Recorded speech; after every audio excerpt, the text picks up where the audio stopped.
Jake Morrison had been living in space for 3 years. He worked on a big research ship called the Horizon. The ship floated through the dark emptiness between stars, carrying scientists and diplomats from many different worlds. Jake's job was simple. He was a cultural liaison. That meant he helped humans and aliens understand each other. Most days, his job was easy. He would explain why humans shook hands. He would tell aliens that smiling was friendly and not a threat. He would help translate not just words but meanings. Aliens often found humans confusing. Humans used strange expressions. They laughed at things that were not funny. They cried at things that were not sad. Jake had to explain all of this. He thought he had seen everything. He was wrong. The Valorians had joined the ship 6 weeks ago. They were tall beings with blue skin and silver eyes. Their hair was white like snow and fell straight down their backs. They moved gracefully, almost like dancers. They spoke in calm, measured tones. They never raised their voices. They never made jokes. That was the problem. Valorians did not understand jokes, thought their language had no word for humor. They said exactly what they meant at all times. If a Valorian said the sky was purple, the sky was purple. They did not exaggerate. They did not use metaphors. They did not understand why anyone would say something that was not literally true. Jake had been warned about this. His training files said Valorians were extremely literal. Every word they spoke was precise. Every word they heard was taken at face value. This made communication tricky. Zilara was the Valorian ambassador. She was taller than Jake by almost a foot. Her silver eyes seemed to glow faintly in dim light. She had been assigned to work closely with the human delegation. She wanted to learn about Earth culture. She asked questions constantly. Most of her questions were easy. Why do humans eat with metal sticks? Those are forks, Jake explained. We use them to pick up food. Why do humans cover their bodies with fabric? That is clothing, Jake said. We wear it for warmth and modesty. Why do humans press their lips together as a greeting? That is a kiss, Jake told her. It shows affection. Zilara wrote everything down on her datapad. She was a good student. She learned fast. Jake enjoyed teaching her. She was curious and polite. She never got frustrated when she did not understand something. But then came day 40-7. Jake was eating breakfast in the mess hall. The mess hall was a big room with long tables and benches. Crew members from many species sat together and ate. The food was not great, but it was edible. Jake was drinking his coffee and reading a report on his tablet when Zilara sat down across from him. "Good morning, Jake," she said. "Good morning, Zilara," he replied. She placed her datapad on the table. Her silver eyes studied him with an intensity that made him slightly nervous. She looked like she was about to ask something important. "I have been studying your Earth entertainment database," she said. Jake nodded. "That is good. Movies and shows can teach you a lot about human culture. I watched a film last night. It was labeled as comedy." "Oh yeah. Which one?" Zilara tilted her head. "I do not remember the title, but it featured young humans engaging in mating rituals. There was much laughter and embarrassment." Jake felt a small twinge of worry. Earth's comedy films could be complicated. "I have a question," Zilara continued. "Sure, ask me anything." She leaned forward slightly. Her expression was completely serious. "What is Doggy style?" Jake's coffee went down the wrong pipe. He coughed and sputtered, his face turning red.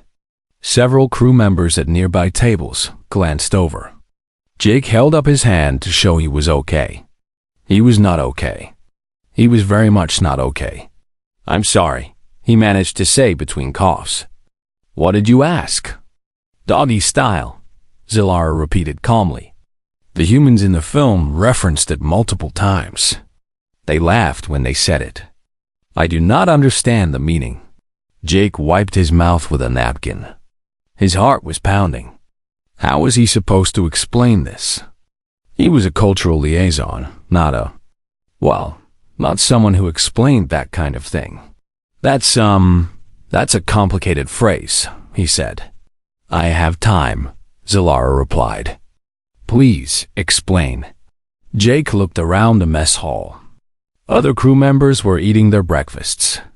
Some were talking quietly. A few were watching him and Zalara with curiosity. He needed to handle this carefully. It's slang, he said slowly. Zylara's eyes narrowed slightly. Slang. Words that have different meanings than their literal definitions? Yes, exactly. So doggy style does not refer to the behavior of your Earth canines? Well, sort of, but not really. Zalara looked confused. That was rare. She pulled out her datapad and began typing. I have studied Earth dogs. They are domesticated mammals. 4 legs, fur, tails. They bark. Humans keep them as companions. That's right, Jake said. So when humans say doggy style, they are referencing the style of dogs. The way dogs do things. Kind of, but do humans transform into dogs? Zalara asked suddenly. Jake blinked. What? No, we do not transform into dogs. Zalara leaned back in her chair. She crossed her arms over her chest. Her silver eyes studied Jake like he was a puzzle she was trying to solve. Then I do not understand, she said. If doggy style refers to the style of dogs, and humans cannot become dogs, what does the phrase mean? Why would humans adopt the style of an animal they cannot become? Jake rubbed his forehead. This was going badly. He could feel sweat forming on his neck. The mess hall suddenly felt very hot. It's an adult term, he said carefully. It refers to adult activities between consenting adults. Private activities. Zylara's expression did not change. Mating activities? Jake's face turned even redder. Yes, and this relates to dogs how? It's about positioning. The position resembles how dogs. Never mind. It's just a silly phrase, Zalara. Humans use lots of silly phrases. Zalara stared at him for a long moment. Then she picked up her datapad and began typing rapidly. Fascinating, she murmured. Humans have hidden shape-shifting abilities. You can assume the physical characteristics of Earth canines during mating rituals. This explains the reference. No, that's not. I must research this further, Zalara said, standing up. Thank you for your assistance, Jake. This is valuable information. Wait, Zalara, I didn't mean. She was already walking away, her long legs carrying her quickly toward the exit. Jake watched her go with a growing sense of dread. She had completely misunderstood him. She thought humans could turn into dogs. This was bad. This was very, very bad. Jake pushed his breakfast aside. He had lost his appetite. He needed to find Zalara and explain properly before she told anyone else. The last thing he needed was the Valorian delegation believing humans were secret shapeshifters. He stood up and hurried after her, but she had already disappeared into the corridor. Jake cursed under his breath. He was a cultural liaison. His job was to prevent misunderstandings. And he had just created the biggest misunderstanding in the history of human-alien relations. Day 47 was turning out to be a disaster. Jake spent the rest of the day trying to find Zalara. He checked the science labs. He checked the observation deck. He checked the library. She was nowhere to be found. Every time he asked someone if they had seen her, they pointed him in a different direction. By evening, he was tired and frustrated. He decided to give up for the night. Tomorrow morning, he would find her and clear up this whole mess. It was just a simple misunderstanding. He would explain what the phrase really meant. She would understand, and they would both laugh about it. Except the Valorians did not laugh. Jake sighed and went to bed. The next morning, Jake woke up early. He showered, got dressed, and headed to the mess hall for breakfast. He planned to eat quickly and then find Zilara immediately. He had rehearsed his explanation in the shower. He would use small words. He would speak slowly. He would make sure she understood that humans could not turn into dogs. But when Jake entered the mess hall, Zilara was already there. She was standing at the front of the room near the large display screen. Several other Valorians stood beside her. They were all looking at the screen with intense concentration. Jake felt his stomach drop. On the screen was a holographic presentation. The title read, Human Transformation Abilities, a Preliminary Analysis. Below the title was a picture of a golden retriever. "Oh no," Jake whispered. He hurried toward the front of the room. Other crew members were gathering to watch. Some looked confused. Some looked amused. Some looked genuinely curious. Jake pushed through the small crowd until he reached Zilara. "Zilara, wait," he said urgently. "We need to talk." Zilara turned to face him. Her silver eyes were bright with excitement. That was unusual for a Valorian. They rarely showed strong emotions. "Good morning, Jake," she said pleasantly. "You are just in time. I have prepared a presentation about human abilities that have been hidden from the Galactic Council." "This is a mistake," Jake said. "I need to explain something to you." "You can explain after my presentation," Zilara replied. "Please take a seat." Jake opened his mouth to protest, but the other Valorians were staring at him. Arguing with an ambassador in public would be rude. He reluctantly stepped back and watched as Zilara began her presentation. "Fellow delegates and crew members," Zilara said in her calm, measured voice, "I have made an important discovery about our human colleagues. They possess abilities that have not been disclosed to the galactic community." She tapped her datapad. The image on the screen changed to show a diagram of a dog skeleton next to a human skeleton. "Humans have secretly developed the ability to shapeshift," Zilara continued. "Specifically, they can assume the physical form of Earth canines during certain activities." A murmur went through the crowd. Jake felt his face turning red again. This was a nightmare. This was an actual nightmare, and he was living it. "I first learned of this ability yesterday," Zilara said. "A human phrase called Doggy style refers to this transformation. Humans adopt a style of dogs, meaning they become dogs temporarily." One of the Valorian scientists raised his hand. "Ambassador Zilara, how is this transformation achieved? Is it biological or technological?" "An excellent question," Zilara replied. She tapped her datapad again.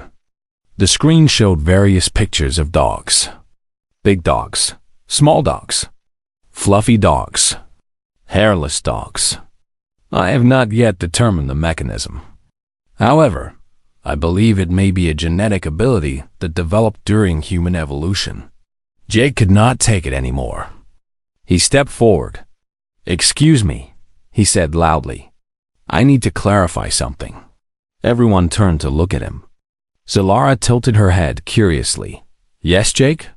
Do you wish to share information about your species' shape-shifting abilities?" "No," Jake said firmly. "Because we do not have shape-shifting abilities. Humans cannot turn into dogs." Zilara frowned. "But you said Doggy style refers to adopting the style of dogs during mating activities. How can one adopt the style of an animal without becoming that animal?" "It is a figure of speech," Jake said desperately. "It is not literal. Humans say things that are not literally true all the time." The Valorians exchanged glances. They looked deeply confused. "You say things that are not true?" Zilara asked slowly. "But that is lying." "Not exactly," Jake said. "It is called slang, or idioms, or euphemisms. We use words to mean different things than their actual meanings. Why would you do this?" Another Valorian asked. "This seems inefficient and confusing." "It is hard to explain," Jake admitted. "Sometimes we do it for humor. Sometimes we do it for privacy. Sometimes we just do it because we have always done it. Zilara turned off her presentation. She stood very still, processing this information. The other Valorians were equally silent. Jake waited nervously. So when humans say doggy style, Zilara said finally, they do not mean they become dogs. Correct, Jake said. Relieved. But they use the word dog in the phrase. Yes.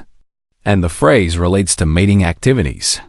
Yes, but dogs are not involved in these activities. Definitely not. Jake said firmly. Zilara considered this. Then what does the phrase actually mean? If no transformation occurs and no dogs are involved, what is the connection to dogs? Jake's relief disappeared. He was back to the embarrassing part. He looked around at the crowd of aliens and humans watching him. There was no way he was going to explain the real meaning in front of everyone. It refers to a position, he said carefully. A physical arrangement that resembles how dogs stand. On all fours, Zilara repeated. Yes, 4 limbs touching the ground. Like a dog stands. The Valorians consulted with each other quietly. Jake heard fragments of their conversation. Position, limbs, ground, dog. They were trying to piece it together logically. Zilara turned back to Jake. So humans do not become dogs, but they position their bodies like dogs during mating activities. And they find this amusing enough to give it a special name. That is basically correct, Jake said. Zilara was silent for a moment. Then she asked, do humans have names for other positions based on animals? Jake wanted to disappear. He wanted the ship to get swallowed by a black hole. He wanted anything except this conversation. A few, he admitted quietly. Fascinating, Zilara said. She typed something on her datapad. I will need to research this further. Your species has a strange relationship with language. You say things that are not true, but also not lies. You name activities after animals without involving animals. You find these things amusing. Humans are complicated, Jake offered weakly. Indeed, Zilara agreed. I apologize for the error in my presentation. I should have verified my hypothesis before sharing it publicly. It is okay, Jake said. Cultural misunderstandings happen. That is why I have my job. The crowd began to disperse. The other Valorians walked away, still discussing what they had learned. Jake finally let out a long breath. The crisis was over. Zilara now understood that humans could not shapeshift, but Zilara was still staring at him with her glowing silver eyes. Jake, she said, I have more questions about human language. Of course you do, Jake muttered. You mentioned euphemisms. Words used to avoid directly saying something. Why would humans want to avoid saying things directly? Is direct communication not more efficient? Jake rubbed his temples. He felt a headache coming on. Sometimes direct communication is uncomfortable. Humans feel embarrassed talking about certain topics. So we use indirect language to make it easier. Embarrassment, Zilara said, testing the word. A negative emotional response to certain subjects. Humans avoid this emotion by using unclear language. That is one way to put it, yes. But if everyone knows what the unclear language means, how does it reduce embarrassment?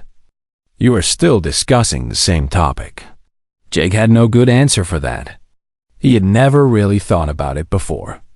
Why did euphemisms make things feel less awkward when everyone knew what they meant? I honestly do not know, he admitted. It just does. Zilara made a note on her datapad. Humans are more complex than I realized. I will need to study this phenomenon extensively. Jake nodded tiredly. His job had just gotten a lot harder. Teaching Zilara about human slang and idioms would take weeks. Maybe months. Maybe years. I will help you, he said. But please, no more presentations without checking with me first. Zilara inclined her head politely. Agreed. I do not wish to embarrass myself or my delegation again. She walked away, her datapad clutched in her hands, her mind already working on new questions. Jake watched her go and sighed heavily. He needed more coffee. A lot more coffee. Jake thought the problem was solved. He was wrong. Over the next week, strange things started happening on the horizon. Crew members from different species began approaching Jake with unusual questions. At first, he did not understand why. Then the pattern became clear. Word had spread. The first sign of trouble came from the Corthans. They were short, furry beings with large ears and tiny hands. Their home world was cold, so they always wore thick coats even in the heated corridors of the ship. The Corthan delegate was named Vrix. He found Jake in the engineering bay. "Human Jake," Rick said in his squeaky voice. "I must ask you something important." Jake put down his tablet. "Sure, Vrix. What do you need?" Vrix looked around nervously. His large ears twitched. "I heard about your species' ability to assume animal forms." Jake groaned internally. That was a misunderstanding. Humans cannot shapeshift. Yes, I heard that too," Rick said impatiently. "But the Valorians explained that you name your positions after animals. This suggests a deep connection between humans and beasts." "It is just language," Jake said tiredly. "It does not mean anything special. But you must have positions named after other animals," Rick pressed. "Dogs, yes. But what about cats? Do humans have a cat position?" Jake felt his face getting warm. "I am not sure this is an appropriate conversation." Rick's ears flattened against his head. "Please, Human Jake, my government has submitted a formal inquiry. I need to bring them an answer." "Your government submitted a formal inquiry about human mating positions?" Jake asked in disbelief. "About your connection to animals," Rick corrected. "The shapeshifting theory has been dismissed, but the animal naming system is still of great interest. We wish to understand human psychology." Jake closed his eyes and counted to 10. When he opened them, Vrix was still staring at him expectantly. "There might be a few other animal-related terms," Jake admitted reluctantly, "but they are not official positions. They are just silly names that humans came up with." "Which animals?" Vrix asked eagerly. Jake did not want to answer. But Vrix was an official delegate. Refusing to answer could cause a diplomatic incident. "I have heard of things involving frogs, spiders, and wheelbarrows," Jake said. "But a wheelbarrow is not an animal. And honestly, I do not know what most of these terms mean. I am not an expert in this area." Vrix was typing furiously on his communicator. "Frogs, spiders, wheelbarrows. Excellent. My government will be pleased." He hurried away before Jake could stop him. Jake watched him go with a growing sense of doom. This was getting out of control. The next species to approach Jake was the Melori. They were tall and thin with gray skin and no hair. Their eyes were completely black, like pools of ink. They moved slowly and spoke even slower. The Melori scientist was named Auron. "Human Jake," Auron said in his deep, rumbling voice. "I seek knowledge." "Hello, Auron," Jake said carefully. "What kind of knowledge?" "The Valorians have shared information about your species' linguistic customs. Words that do not mean what they say. I find this concept disturbing." "It is just how humans communicate," Jake explained. "We have many expressions that are not meant to be taken literally." Auron nodded slowly. His black eyes reflected nothing. "I wish to understand. If I learn your hidden language, I can communicate more effectively with humans." "That is a reasonable goal," Jake admitted. "Can you teach me?" Auron asked. Jake hesitated. Teaching Melori about human slang seemed dangerous. They were scientists who valued precision above all else. How would they react to expressions like it is raining cats and dogs or break a leg? I can try, Jake said. But it will take time. Human slang is very complex. I am patient, Oran replied. I will wait. He stood there, waiting. Jake realized Oran expected a lesson right now. Okay, Jake said slowly. Let me think of a simple example. Humans sometimes say it is raining cats and dogs. This means it is raining very hard. It does not mean that cats and dogs are falling from the sky. Oran processed this information. His expression did not change, but Jake could tell he was disturbed. Why would you say animals are falling from the sky when they are not? Oran asked. It is an exaggeration. Humans exaggerate to make things more interesting or funny. But exaggeration is a form of falsehood, Oran said. You are stating something that is not true. Yes, but everyone knows it is not true. That is what makes it acceptable. Oran was quiet for a long moment. So humans lie constantly, but it is acceptable because everyone knows the lies are lies. I would not call it lying, Jake said defensively. It is more like playing with language. Playing, Oran repeated. Language is a tool for communication. How does one play with a tool? Jake realized this was going to be much harder than he thought. Teaching aliens about human idioms was like trying to explain color to someone who had never seen light. Before he could continue, an alarm blared through the corridor. Red lights flashed on the walls. Jake jumped to his feet. Emergency alert, the ship's computer announced. All senior crew report to the bridge immediately. Jake apologized to Oran and ran toward the bridge.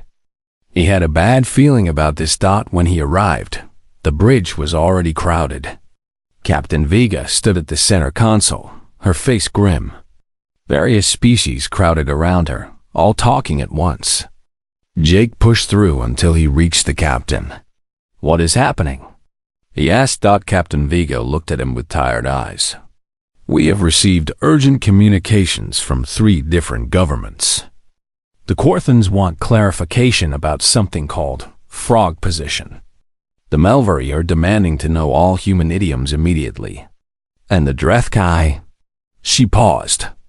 Jake felt his stomach sink. What about the Drethkai? They've been monitoring our communications, Captain Vega said. They intercepted information about human-animal rituals. They believe humans are some kind of shape-changing predator species. They have begun fortifying their section of the ship and stockpiling weapons. Jake put his hand over his face. This was a disaster. The Drethkai were an insectoid species with hard shells and sharp claws. They were paranoid under normal circumstances. The idea of shape-shifting humans must have terrified them. This is all a misunderstanding, Jake said desperately. I can explain everything. You had better, Captain Vega replied. You have 1 hour to prepare. I am calling an emergency council meeting. Every species on this ship will be there. You will explain exactly what Doggy style means and why our alien colleagues should not be afraid of us. Jake stared at her. You want me to explain Doggy style to 12 different species in an official council meeting? Unless you have a better idea. Jake did not have a better idea. He had no idea at all. He was a cultural liaison, not a diplomat. He was trained to explain handshakes and holidays, not intimate slang terms. But he had no choice. The alternative was armed conflict with the Drethkai and formal diplomatic complaints from 3 other species. He had to fix this. I will need a translator for each species, Jake said, and some visual aids, and maybe a very strong drink. Captain Vega almost smiled. I will get you the translators and the visual aids. The drink will have to wait until after the meeting. Jake nodded and walked off the bridge. He had 1 hour to figure out how to explain human euphemisms to beings who had never heard of humor, exaggeration, or embarrassment. This was going to be the worst meeting of his life. The council chamber was a large circular room in the heart of the ship. A round table sat in the center, with seats for representatives of every species aboard the Horizon. Holographic translators floated above each seat, ready to convert speech into any language. Jake stood at a podium at one end of the table. His hands were sweating. His heart was pounding. 12 different species stared at him with 12 different kinds of eyes. Some were curious. Some were suspicious. Some were openly hostile. The Drethkai delegation sat behind a portable force field. Their insectoid bodies clicked and chittered nervously. Their compound eyes watched Jake without blinking. They had brought weapons to the meeting. Nobody had tried to stop them. Captain Vega called the meeting to order. We are here to address a cultural misunderstanding that has caused concern among our crew. Jake Morrison, Human Cultural Liaison, will explain the situation. Jake cleared his throat. Thank you, Captain. I want to start by saying that humans cannot shapeshift. We cannot transform into animals. That rumor is completely false. Then explain the evidence, the lead Drethkai demanded. His name was Chirik. His voice sounded like rocks grinding together. You have terms that reference animal behavior during reproduction. You name positions after beasts. This suggests predatory mimicry. It is not mimicry, Jake said calmly. It is language. Specifically, it is a type of language that humans use called slang. Define slang, Oren the Malvery said. Slang is informal language. Words and phrases that have different meanings than their literal definitions. Humans use slang to be funny, to be creative, or to talk about things without saying them directly. The delegates exchanged glances. Jake could tell they were confused. Give us an example, Zilara said. She sat with the other Valorians, her datapad ready. Something simple. Jake thought carefully. Okay. In English, when something is very easy, we sometimes say it is a piece of cake. But we do not mean actual cake. Cake is a sweet food that humans eat. We just use the phrase to mean something is easy. Why cake? Rix the Corthan asked. Why not a piece of bread? Or a piece of meat? I do not know, Jake admitted. The phrase has been around for a long time. Nobody remembers why it started. This seems inefficient, Chirik said. Why not simply say the task is easy? Because it is more interesting to say piece of cake, Jake explained. Humans enjoy creative language. We like playing with words. It makes communication more entertaining. Entertaining, Chirik repeated. Communication should be clear, not entertaining. For humans, communication can be both, Jake said. He pulled up a display screen behind him. He had prepared a presentation during his 1 hour of preparation time. The first slide showed a simple diagram of how metaphors worked. Humans use comparisons all the time, Jake continued. We say time is money. We do not mean that time is literally made of currency. We mean that time is valuable, like money is valuable. We say life is a journey. We do not mean we are literally traveling somewhere. We mean that life has stages and changes, like a journey does. The Mulberry scientist raised his hand. But these statements are false. Time is not money. Life is not a journey. They are poetically true, Jake said. They capture a feeling or an idea even if they are not factually accurate. Poetically true, Ara repeated slowly.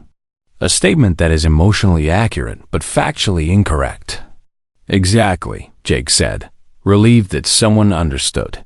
He clicked to the next slide. This one showed the phrase "it is raining cats and dogs" with a picture of heavy rain beside it. This phrase means it is raining very hard, Jake explained. No animals are involved. The exaggeration emphasizes how much rain is falling. So humans exaggerate for emphasis, Zilara said. She was taking rapid notes. Yes, we also use understatement for the opposite effect. If something is very bad, we might say it is not great. We mean it is terrible, but we say it in a mild way. Why would you understate a serious problem? Chirrut demanded. This could cause miscommunication during crisis situations. Context matters, Jake said. Humans learn to read tone and situation. We understand when someone is being serious or being ironic. Ironic, the Corthan delegate said. Another form of saying things you do not mean. Sort of. Irony is when you say the opposite of what you mean, because the contradiction is funny or meaningful. The delegates were murmuring among themselves. Jake could not tell if they were understanding or becoming more confused. He decided to address the main issue directly. Now, about the phrase that started this whole situation, Jake said. He felt his face getting warm, but he pushed forward. Doggy style is what we call a euphemism. A euphemism is a nicer or indirect way to talk about something that might be embarrassing or uncomfortable. Why would mating be embarrassing? Rix asked. It is a natural biological function. Humans have complex feelings about privacy, Jake said. We do not like discussing certain activities publicly, so we use indirect language. The phrase doggy style describes a position that resembles how dogs stand. That is the entire connection to dogs. No transformation. No animals involved. Just a visual comparison. The room was quiet. Jake waited nervously. Finally, Chirrut lowered his weapon slightly. So humans do not become animals. No. You do not have hidden predatory abilities. No.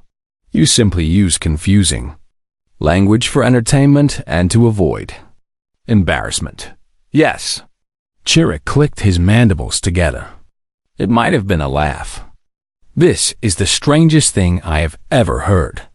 Your species would rather confuse everyone than simply speak plainly. When you put it that way, it does sound strange, Jake admitted. But something unexpected was happening. The delegates were not angry or afraid anymore. They were intrigued. Oren was leaning forward with interest. Rix's ears were perked up. Even Chirrut had lowered his force field slightly. Zilara stood up from her seat. Her silver eyes were shining with what Jake recognized as excitement. This is remarkable, she said. Humans have developed a parallel communication system. You can convey secret meanings in plain language. You can insult someone while appearing to compliment them. You can discuss private matters publicly without others understanding. I suppose we can, Jake said slowly. The strategic implications are enormous, Zilara continued. The Valorians have spent centuries developing encryption technology, complex codes and ciphers to hide our messages from enemies. But humans simply invented a language within a language. Anyone who knows the code understands. Anyone who does not remains confused. Jake had never thought about it that way. To him, slang was just normal human behavior. He had never considered it a strategic advantage. The Corthan delegate jumped up excitedly. Can this ability be learned? Can non-humans master human slang? I do not see why not, Jake said. It would take time and practice, but I think any species could learn. Then we request formal instruction, Chirrut said. His tone had completely changed. He was no longer hostile. He sounded eager.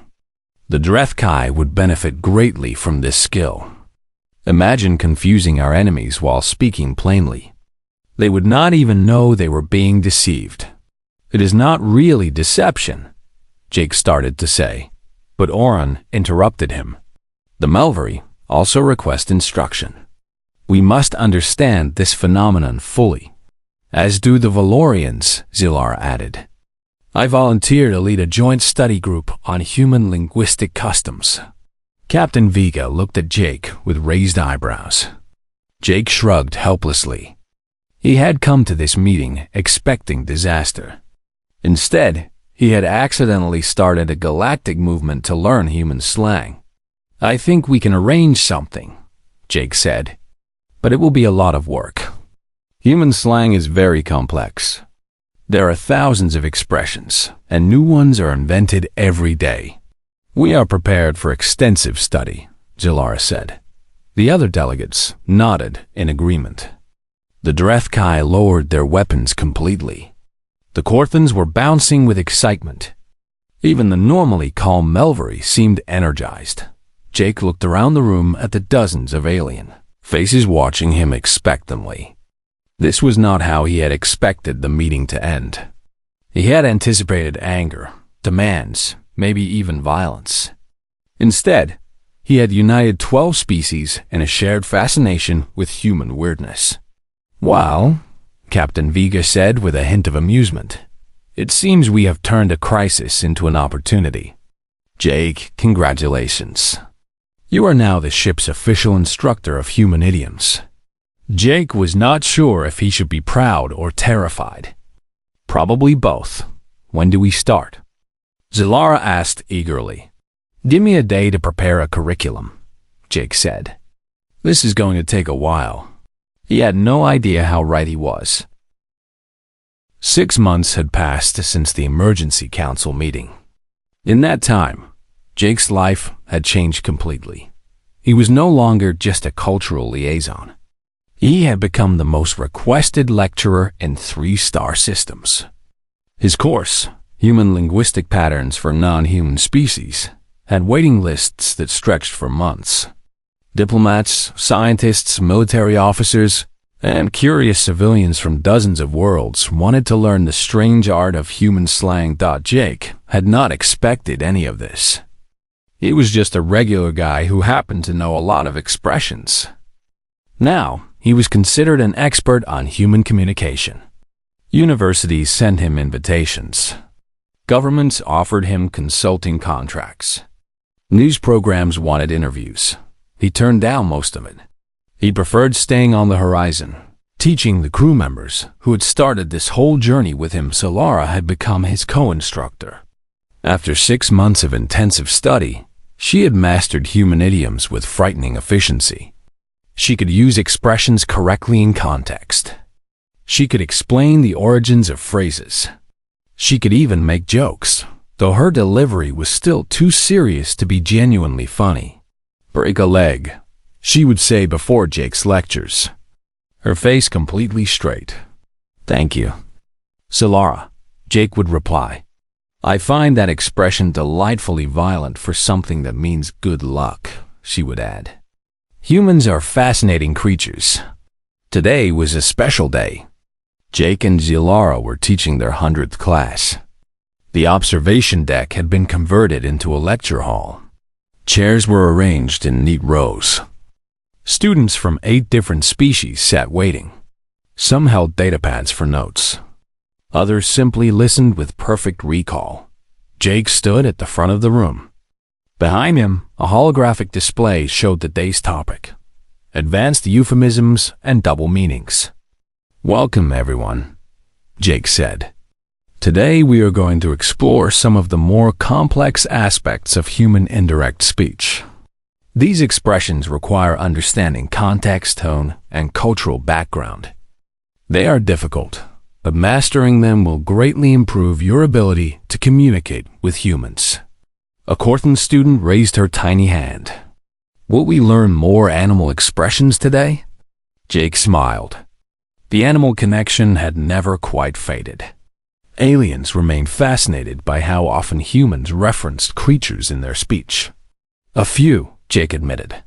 "We might talk about letting the cat out of the bag and beating a dead horse." The students made notes. Zilara stepped forward to assist. "Remember," she said in her calm voice, "no actual animals are harmed in these expressions. Humans use animal imagery symbolically. A cat escaping a bag represents a secret being revealed. Beating a dead horse means continuing to discuss something that is already finished. Why a horse?" Oren asked. He had become one of their most dedicated students. "Why not a dead cow or a dead sheep?" "Unknown," Zilara replied. "Many human expressions have origins that are lost to history. The important thing is to recognize the phrase and understand its current meaning not its original source. Jake took over again? Let us practice with a scenario. Imagine you are meeting with a human business partner. They say, "We need to think outside the box on this project." What do they mean? Chirrut raised a claw. His species had gone from fearing humans to admiring them. He attended every lecture. They want creative solutions. The box represents conventional thinking. Going outside, it means considering unconventional approaches. Perfect, Jake said. Now, what if that same partner says, "Let us not reinvent the wheel"? They want to use existing solutions, Rix answered. The wheel represents proven technology. Reinventing, it would waste time on something that already works. Excellent. You are all making great progress. The lecture continued for another hour. Jake covered expressions related to time, money, emotions, and relationships. Zilara provided examples and corrected misunderstandings. The students asked questions and practiced using phrases in simulated conversations. By the end of class, everyone was tired but satisfied. The students filed out, chatting among themselves in a mixture of languages. Some were trying out their new expressions on each other. That meeting was a piece of cake, Amalvari said to his companion. Indeed. It did not cost an arm and a leg. The companion replied. Jake watched them go with a sense of pride. 6 months ago, these beings had thought humans were secret shapeshifters. Now they were casually using idioms in everyday conversation. It was remarkable progress. Zilara approached him as the room emptied. That was a successful session. It was, Jake agreed. Your explanation of the horse expression was very clear. I have been studying human history to understand the origins of these phrases, Zilara said.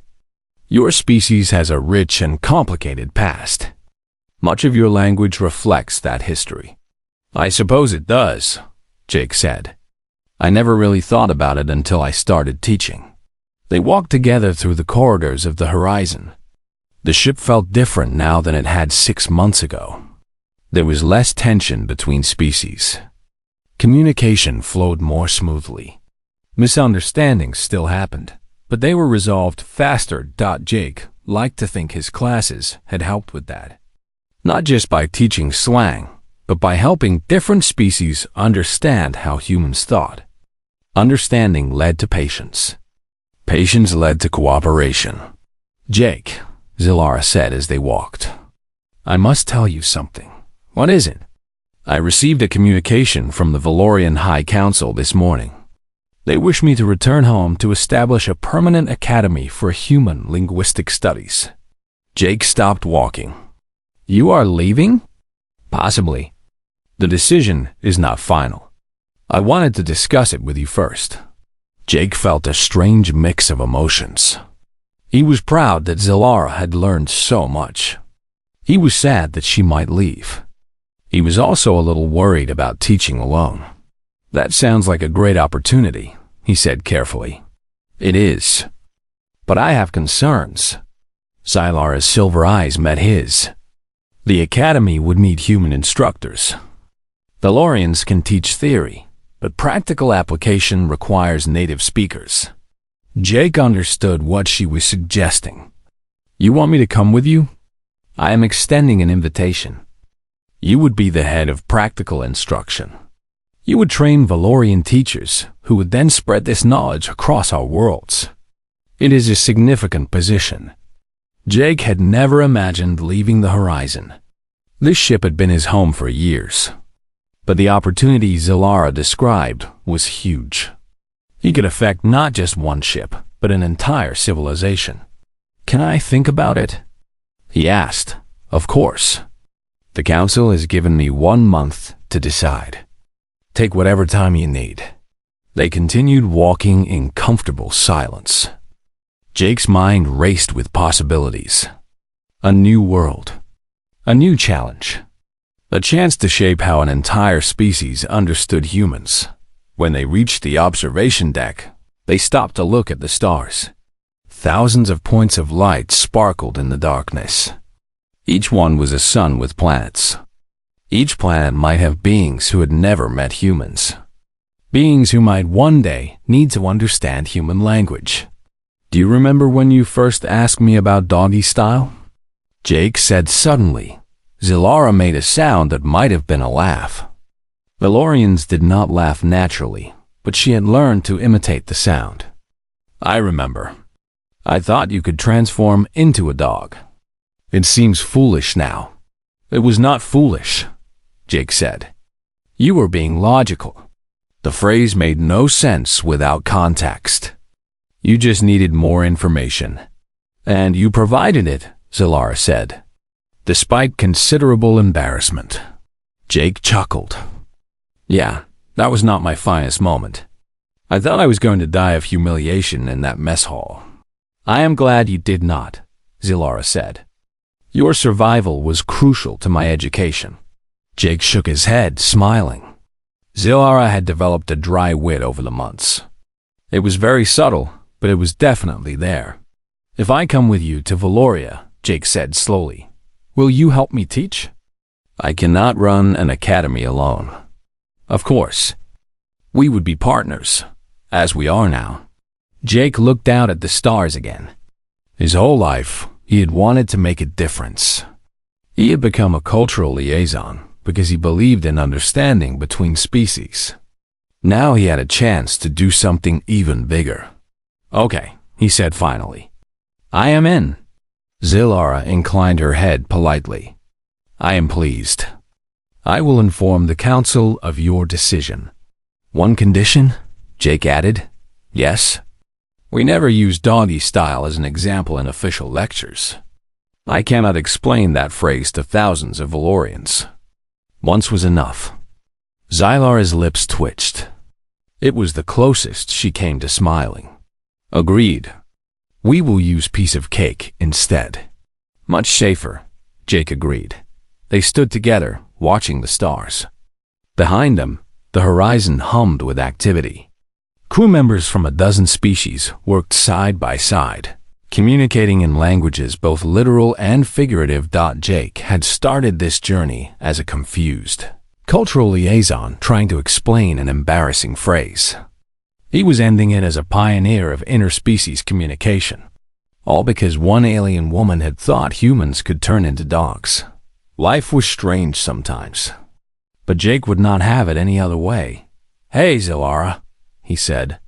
Yes? Thank you for asking that question 6 months ago. It changed everything. Zilara considered this. I suppose it did. One simple misunderstanding led to a cultural revolution.